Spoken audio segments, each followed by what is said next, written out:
Potensi kelapa di desa kami itu sangat besar. Di kecamatan kami saja ada 480 hektar perkebunan kelapa. Saya sebagai anak muda datang ke desa membawa inovasi, itu akan sangat berat ketika kita melakukan bisnis matching. Mungkin nggak harus pinjam, tapi ada yang dikolaborasikan. Sebagai contoh, saya lahan, kamu yang ngolah. Yang kedua adalah akses pemasaran yang lebih luas. Ketika kita bisa bisnis matching, kemudian meluaskan pasar, otomatis omset kita akan naik. Ketika omset naik, ya penghasilan, pendapatan naik, CSR juga naik, anggota lebih sejahtera.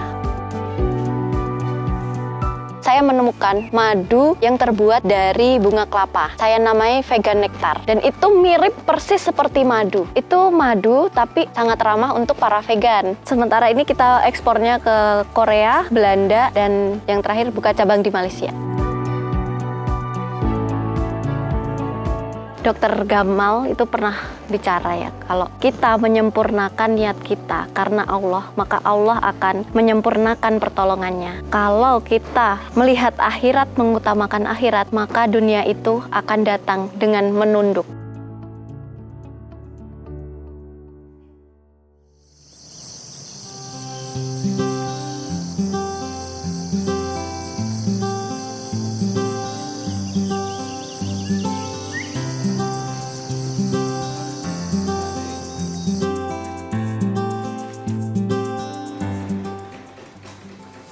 Assalamualaikum warahmatullahi wabarakatuh. Perkenalkan, nama saya Ella Rizky Farihatul Maftuhah. Saya berasal dari Dusun Semen, Desa Trenten, Kecamatan Candimulyo, Kabupaten Magelang. Sekarang saya adalah CEO dari PT Nira Lestari Internasional, perusahaan pertanian yang bergerak di bidang gula semut. Usia saya 28 tahun. Selain menjadi CEO, saya juga masih melanjutkan kuliah saya di doktoral S3 Prodi Kimia Universitas Gadjah Mada. Jadi kenapa saya memilih usaha tani atau membentuk kelompok tani di desa ini? Karena potensi kelapa di desa kami itu sangat besar. Di kecamatan kami saja ada 480 hektar perkebunan kelapa. Dulu ini sebelum ada kelompok wanita tani ini, malah hampir 50% ibu-ibu di sini itu pergi ke kota habis subuh, jalan nanti sampai kota jam 8, kemudian mereka ya kadang ada yang nyetrika, ada yang membantu menjadi IRT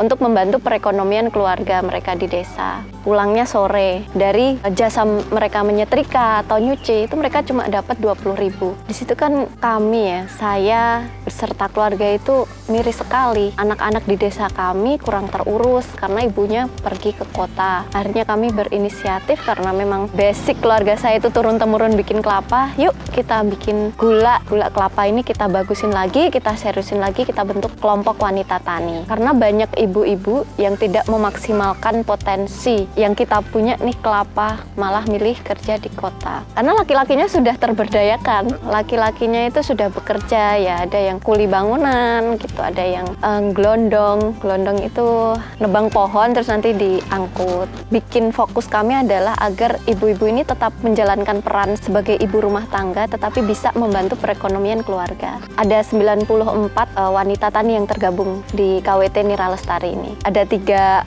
lembaga. Yang pertama KWT Nira Lestari, itu untuk sosial kita, kumpul-kumpul sosialnya. Yang kedua adalah Koperasi Nira Lestari Makmur, itu ketika nanti kita sudah dapat hasil, bagi hasilnya secara merata berdasarkan asas koperasi. Yang ketiga adalah PT Nira Lestari Internasional. Jadi kalau kita ekspor berhubungan dengan buyer, kita pakainya PT. Kebetulan saya CEO-nya.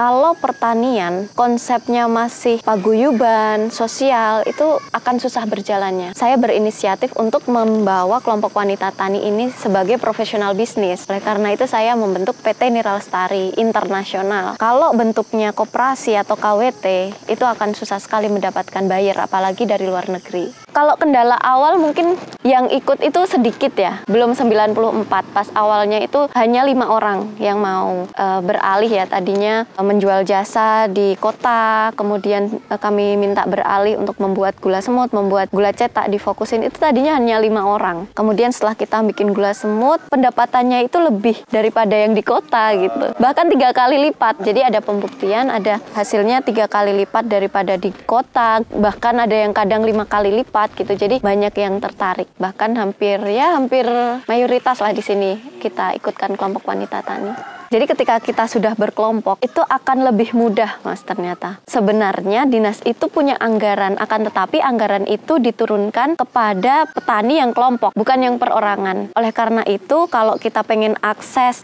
bibit atau modal, maka kita harus membentuk kelompok tani, agar kita bisa. Kadang kita ada ya dana, swadaya, akan tetapi kita nggak tahu di mana kita harus membeli bibit, kita nggak tahu bagaimana akses pupuk. Nah, itu yang bisa mengelingkan itu kan pemerintah. Dan pemerintah mau membantu kita kalau kita bentuknya sudah berkelompok. Tips dari saya biar kelompok tani ini berkelanjutan dan bisa menghasilkan, itu ada 3 poin. Yang pertama adalah kesamaan visi misi. Walaupun kita kelompok tani, nggak boleh nanggung. Jadi mau dibawa kemana kelompok tani ini? Semisal nanti kedepannya kita bisa ekspor sendiri. Kita punya CSR yang bisa membiayai pendidikan anak-anak kita gitu ya, beasiswa. Kemudian bisa untuk mendanai fakir miskin. Poin-poin itu yang harus jelas di kelompok tani. Jadi arahnya jelas, step-stepnya jelas, sama visi misinya, dan visi misi itu harus besar. Yang kedua adalah transparansi. Banyak juga kelompok tani, sistem keuangannya itu tertutup. Anggota itu produknya dibeli, tapi keuangan tidak transparan. Itu yang memunculkan kecurigaan-kecurigaan, dan akhirnya banyak yang kecewa dan keluar dari kelompok tani tersebut. Yang ketiga adalah profesional. Jadi kita mengelola kelompok tani, kelompok wanita tani itu harus profesional. Kalau mau sustain ya, nggak ada lagi kata ikhlas lah.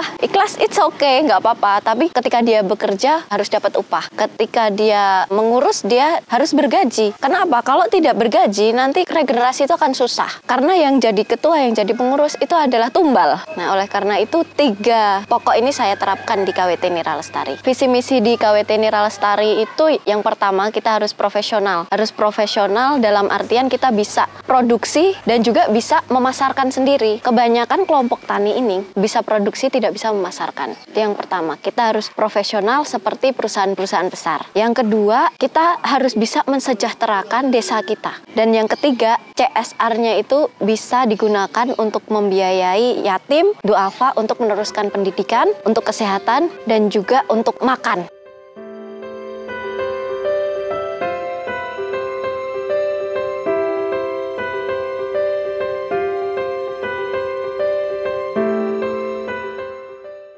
Ada beberapa inovasi yang sudah saya temukan, kemudian sekarang sudah saya publikasikan sebagai jurnal, dan juga saya sudah mengurus paten. Kalau mau menemukan sesuatu yang baru, yang itu tuh inovasi, invensi, harus melek terhadap paten. Karena kalau tidak dipatenkan nanti akan diklaim yang lain. Dan dari paten itu bahkan bisa menghidupi kelompok wanita tani itu. Jadi kalau paten produk, saya menemukan madu yang terbuat dari bunga kelapa. Saya namai vegan nectar. Dan itu mirip persis seperti madu. Itu madu tapi sangat ramah untuk para vegan. Karena di Eropa sana banyak vegetarian, tapi pengen madu untuk dressing salad, itu minta madu tapi dari bunga. Dari bunga kelapa bisa nggak ya? Akhirnya saya riset tentang suhu, tentang waktu, dan lain sebagainya. Alhamdulillah mendukung. Itu waktu saya S2. Jadi saya sudah menemukan formulasinya. Kemudian mirip seperti madu, akan tetapi indeks glikemiknya malah lebih rendah. Jadi lebih aman untuk penderita diabetes. Kalau madu itu 5, ini bahkan bisa 2 atau 1. Udah dijual umum dan patennya baru saya proses. Paten alat VCO. Jadi kalau kita membuat VCO secara manual, itu kan 1 hari. Sekarang bikin, besoknya baru jadi, baru dipanen. Kemungkinan tengiknya oke. Tapi saya mematenkan alat ini, menemukan bahwa VCO bisa diproduksi dalam waktu 3 jam. Dan juga dengan kadar air yang minimal. Kebanyakan VCO itu tengik. Karena apa? Karena banyak kadar airnya. Alat yang saya temukan ini, yang saya rancang ini, bisa bisa mengoptimalkan VCO itu kualitasnya sangat bagus, kemudian kadar airnya sangat rendah. Saya menerjemahkan teknologi yang saya temukan di disertasi saya ataupun di penelitian-penelitian saya itu ke sesuatu bahasa yang mudah dipahami. Semisal ash content gitu, kadar abu. Itu nanti saya terjemahkan menjadi endapan. Ibu-ibu nanti ketika produksi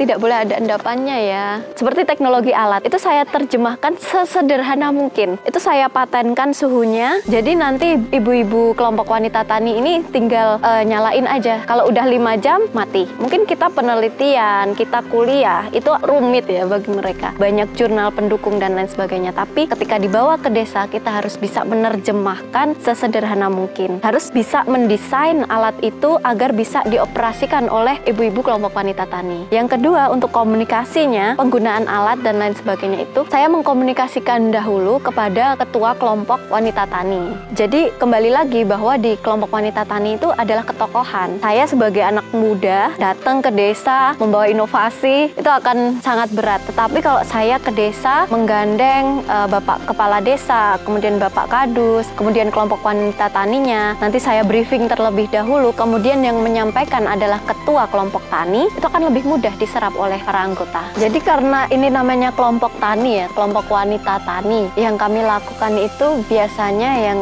menjadi pengurus atau ketua itu adalah tokoh. Jadi kalau tokoh masyarakat, entah itu ya yang ditokohkan, yang dihormati, itu biasanya nurut-nurut aja. Jadi peran komunikasi itu sangat penting sesama anggota gitu deh. Dan yang paling penting itu adalah dari ketua ke anggotanya. Jadi kalau di desa, apalagi di pertanian, ketua itu benar-benar yang bisa mengayomi. Jadi ketika ada konflik antar anggota, ketua ini harus bisa jadi penengah. Karena di desa itu lebih mengutamakan kekeluargaan ya daripada profesionalisme mungkin ya. Memang visinya profesional seperti perusahaan, pabrik dan lain sebagainya. Tapi kita tidak bisa meninggalkan culture yang ada di desa. Kami buka cabang di Malaysia kemarin, baru bulan Mei di Sakan. Berkolaborasi, namanya perusahaan joint venture. Jadi modal dari sana juga dari kami. Kemudian patennya tadi karena sudah diurus, mereka membayar royalti ke Indonesia, pakai merek yang dari Indonesia. Jadi di Indonesia, brand gula semut Golden Nira ini sama dengan brand di Malaysia Golden Nira. Jadi kalau ketemu teman-teman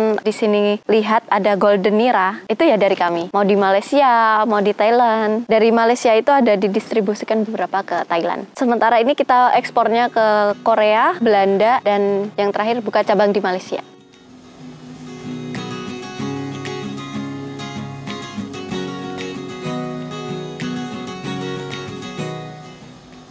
Kepercayaan dan solidaritas itu bisa dibangun kalau kita itu saling percaya, akan tetapi kita juga bisa akuntabel, kita bisa transparan. Kalau di koperasi namanya usaha kan, kita harus transparan dari keuangan, CSR-nya mau dialokasikan kemana, itu semuanya harus transparan. Setiap anggota itu kita perlakukan sebagai manusia dan keluarga, itu poinnya. Kalau kita perlakukan sebagai mitra kerja, kemudian sebagai supplier, apalagi kita perlakukan sebagai bahasa kasar itu kayak penghasil uang gitu, itu akan sangat susah. Tetapi ketika kita memperlakukan anggota kelompok wanita tani, kelompok tani ini sebagai keluarga, maka di situ trust itu akan kebentuk. Dan ketika kita solid, maka ya udah rezeki lebih gampang ngalir. Jadi kalau pendanaan kelompok tani itu bisa dari berbagai sumber, seperti kita bisa akses KUR dari perbankan, kemudian bisa crowdfunding, ada investor-investor yang ingin menginvestasikan dananya, kemudian kita ajak kerjasama itu bisa. Kemudian kolaborasi, dia punya alat atau mesin perusahaan, kemudian kita punya pohon, nah kita bisa kolaborasikan.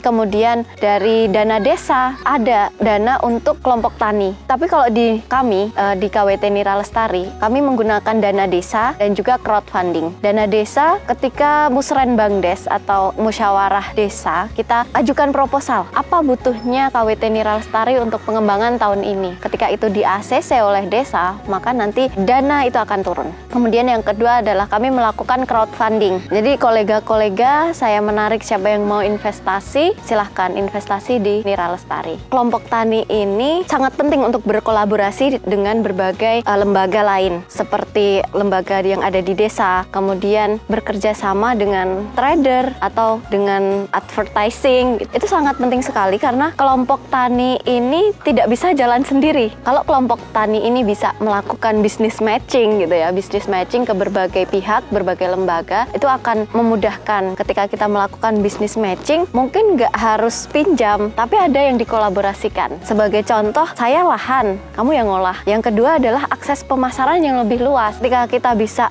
bisnis matching, kemudian meluaskan pasar, otomatis omset kita akan naik. Ketika omset naik, ya penghasilan, pendapatan naik, CSR juga naik, anggota lebih sejahtera. Bagi teman-teman yang pengen tahu tentang kelompok wanita tani dan dunia pertanian, langsung aja klik website di Edu Farmer dan juga bisa join di Facebook yang ada link di bawah ini.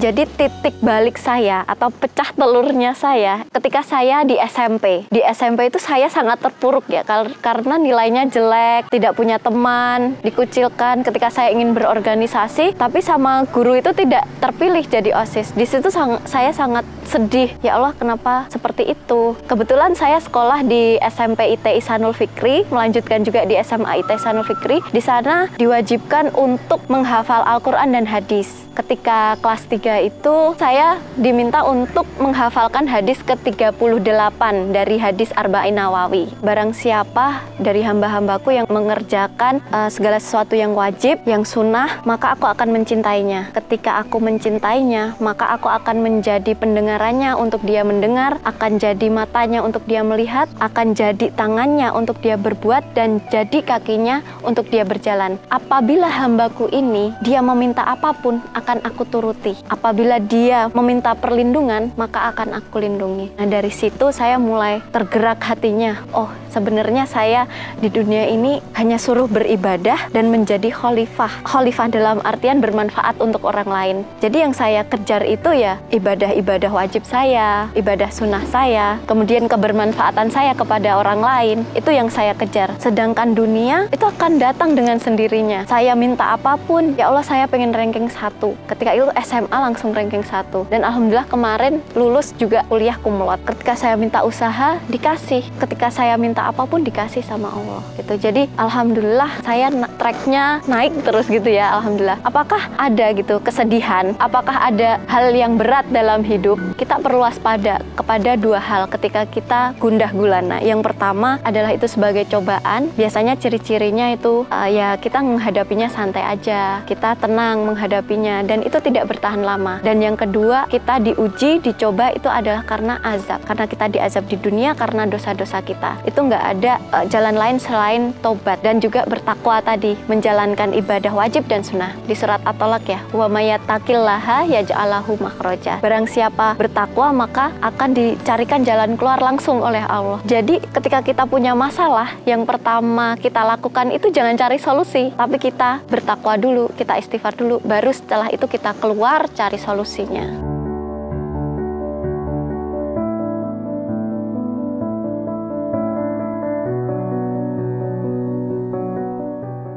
Saya Ella Rizky Farihatul Maftuhah dari kelompok Wanita Tani Nira Lestari dan juga CEO PT Nira Lestari Internasional.